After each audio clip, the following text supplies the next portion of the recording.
As a huge Spider-Man fan, I was super excited to go see The Amazing Spider-Man 2. I mean, I've been a fan of Spidey my entire life, and I really, really wanted to like it. But when I got to the theater, my smile began turning into a frown. This movie is hot garbage. And years later, being the positivist that I am, I decided to rewatch the movie. And some of the plot critiques that I thought I had actually make sense. And I'm going to tell you what those are right now.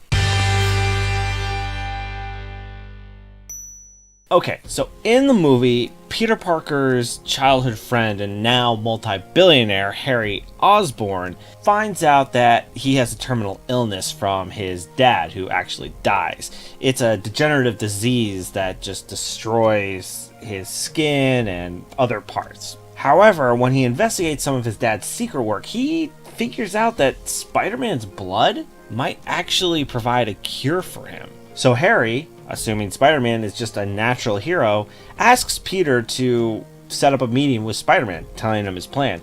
Peter initially refuses, saying that Spider-Man's blood could probably kill him instead. He doesn't really know how it'll work. But Harry doesn't listen and just yells at Peter. Well, Spider-Man eventually visits and gives Harry the exact same answer, since Spider-Man and Peter Parker are the same person.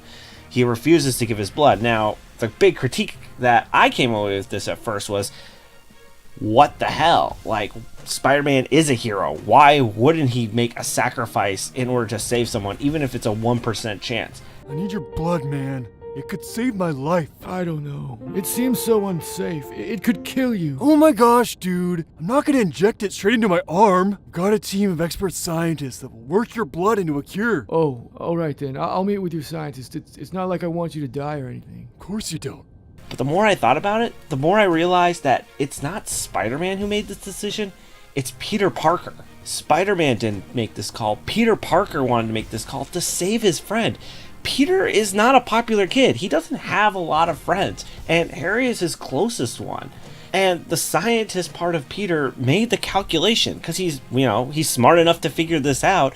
He knew what some of the effects could possibly be. After all, Peter's also aware of the type of science work that Harry is talking about because, well, their dads worked on it together. And Peter is smart enough to realize that this could potentially kill Harry. Spider-Man might be willing to take risks, but Peter Parker really isn't. And dealing with this type of manipulated blood isn't necessarily something you want to work with. I mean, we already see what some of the ramifications of these things are in a world like this. I mean, he just fought the Lizard in the first movie, and the Lizard was all about manipulating one's DNA to help repair them, and it ended up being a big disaster. Now, Spider-Man, even if there's a 1% chance of succeeding, will take that risk, but Peter Parker won't. And I think this is a really great way to distinguish and develop the character that Peter is, and set up a future conflict.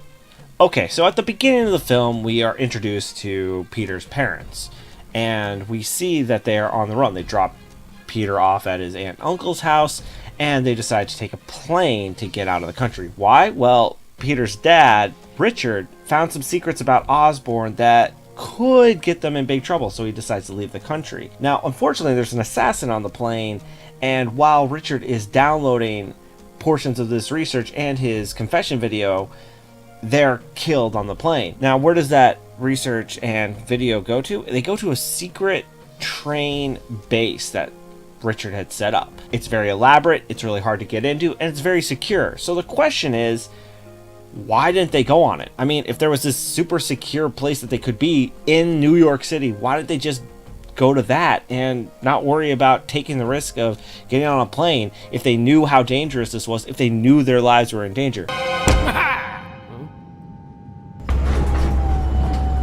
This is a perfect hiding place. Yes, unless someone throws my calculator against the wall. Ooh, I hope it's our son. So those were my questions at the beginning, and then when I rewatched the movie, I started thinking about this one, and I realized two different things. One, they didn't know if their lives were in danger. I mean, maybe you can think of things like being sued, being brought back by bounty hunters or something like that, but killed? Assassinated? That's quite an extreme length to go to that doesn't really make a lot of sense for this type of corporate corruption. The other thing too is that what would they do? They would get on this train and they'd be in the city and they'd have to wear masks and they'd have to have disguises and they would have to be super secretive, and it would just be risky even to leave the train. They'd be secluded in this one place. Or they take a plane and go someplace far away. At least they can go outside, they can remake their lives, take new identities on, and maybe someday be able to reconnect with their son and have the resources to do so. So it makes sense that they would actually be on a plane getting out of the country instead of staying in New York City. Plus, Richard wanted this confession tape in multiple locations, and if they were all in one location and they got discovered, well, then this whole thing is for nothing. It's almost like if somebody took all 7 Horcruxes and put them in the same spot. It's just not a good idea. Another plot point that people like to grasp onto to critique is Electro's sudden change in character. And it's not necessarily natural evolution of a character, like a character arc. It just seems very sudden. He's this goofy, unseen, unheard engineer, Max Dillon, who works for Oscorp. He's bullied around everywhere. People steal his ideas. He's very socially awkward. He doesn't have any friends, and he probably has a few dissociative personality disorders, so he latches on and attaches himself to other people, anybody who recognizes him. And then when he turns into Electro through an accident at the lab, suddenly he is cracking jokes. And so by the end of the film, it's almost like he's unrecognizable from the character we saw at the beginning. Now, why did that happen? It just seems like it happened so suddenly. Now, here's why his change in character suddenly makes sense. Well, one, it's a little bit slower than you think. When he first turns into Electro, he's still very socially awkward. He still latches onto people. He attaches himself to Spider-Man. And he'll actually attach himself to Harry, who shows even the slightest bit of loyalty to him. And one of the reasons why he probably had this was not only because of a confidence issue, but also because he didn't have any power in any of the situations he had. Most likely he was bullied as a kid, nobody really wanted to recognize his actual genius, or they would steal his ideas. So he's taking advantage of a lot. But now he has the power to stand up, and so we're going to see somebody who's showing a little bit more confidence, even if they still are a little goofy. Electro is a super powerful, super being who doesn't need the approval of other people in order to be effective. And it actually makes sense for him to change so suddenly. And who knows, maybe the powers actually mess with his brain. They mess with his synapses. So now some of the psychological problems he had are now gone. I don't know. It could be. I mean, we don't know.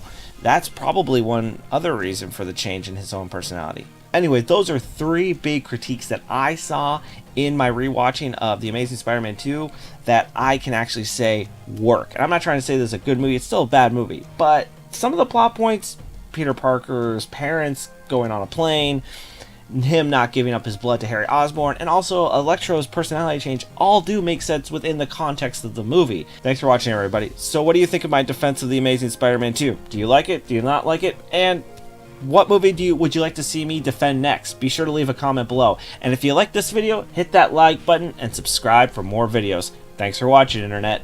Peace.